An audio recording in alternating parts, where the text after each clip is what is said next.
اسلام نے جو ضابطۂ آرائش اور جو ضابطۂ زیبائش دیا ہے اس ضابطے کو آپ اپنائیں۔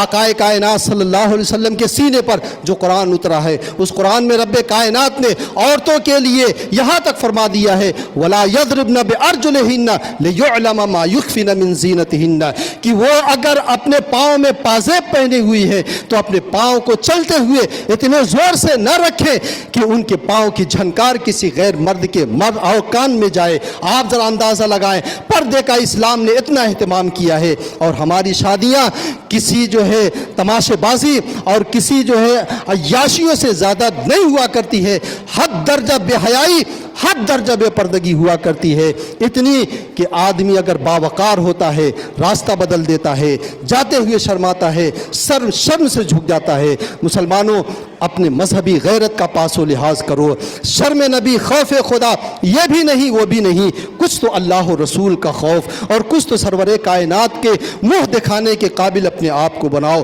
کب تک ان ہندوؤں اور ان عیسائیوں اور یہودیوں کی تہذیب و ثقافت کو اپنے سینے میں لگائے رہو گے؟ کچھ ایسی رسم و رواج ہیں جو رسم و رواج ہم اپنی کھلی آنکھوں سے دیکھتے ہیں کہ غلط ہے، ہماری عقلیں کہتی ہیں کہ غلط ہے، لیکن ہم ان رسم و رواج سے چھٹکارا نہیں پاتے ہیں۔ ایک مثال، ایک واقعہ میں نے پڑھا تھا، ایک قصہ میں نے پڑھا تھا۔ ایک کسان تھا، اپنے گدھے کو باندھنے کے لیے وہ رسی تلاش کر رہا تھا، رسی نہیں ملی، بہت پریشان تھا۔ ایک تجربہ کار شخص وہاں سے گزرا، پوچھا کیا بات ہے؟ کہا اس گدھے کو باندھنے کے لیے مجھے رسی نہیں مل رہی ہے۔ اس نے کہا تم بھی گدھے ہو، یہ بھی گدھا ہے، تم ایسا کرو، یہ گدھا ہے، جس طریقے سے رسی باندھنے کا جو عمل ہوتا ہے وہ صرف اس کے سامنے کر دو، یہ گدھا سمجھے گا کہ میں بندھ گیا ہوں رسی سے۔ چنانچہ اس نے اس کی گردن میں ہاتھ پھیرا اور کھوٹے کے جہاں کھوٹا تھا وہاں لے جا کر کے گانٹھ لگا دیا، حالانکہ رسی نہیں تھی۔ اب وہ چلا گیا، صبح جب آتا ہے دیکھتا ہے گدھا جیسے کھڑا تھا ویسے ہی کھڑا ہے۔ چنانچہ وہ گدھے کو لے کر کے جب کھیت پہ جانے لگا، وہ گدھا ہل نہیں رہا ہے، بہت پریشان ہوا۔ وہی شخص اس کے پاس جاتا ہے، جا کے کہتا ہے تم نے ترکیب بڑی اچھی بتائی تھی، گدھا اپنی جگہ سے ٹس سے مس نہیں ہوا ہے، لیکن اب وہ گدھا اپنی جگہ سے ہل نہیں رہا ہے۔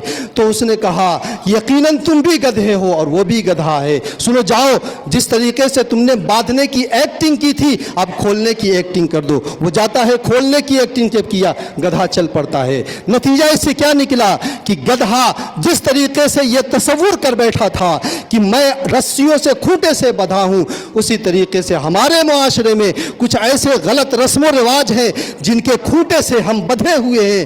ہماری آنکھیں دیکھ رہی ہیں رسیاں نہیں ہیں، ہماری عقل فیصلہ کر رہی ہے یہ غلط ہے، لیکن اس کے باوجود جان نہیں چھوڑا پاتے ہیں۔ وجہ اس کی کیا ہے؟ ہمارے اوپر ہماری عورتوں کی حکومت ہے۔ مسلمانوں اپنے اندر جو ہے مرد کی جو صلاحیت ہے اس صلاحیت کو پیدا کرو، جو قرآن پاک نے کہا ہے اس رسم و رواج کو لے کر کے چلو۔ قوامون علی النساء ہو تو قوامون علی النساء بن کر کے رہو۔ عورتوں کی لگام، عورتوں کے اندر ان کے اوپر لگام ڈالی جائے، بے پردگی سے بچائی جائے، غلط رسم و رواج جو شادیوں میں ہوتے ہیں انہیں ختم کیا جائے۔ یقیناً ہمارے معاشرے میں اس سے برکتیں ہوں گی۔ اللہ تعالیٰ مجھے اور آپ کو اس پر عمل کی توفیق عطا فرمائے۔ وآخر دعوانا الحمدللہ رب العالمین۔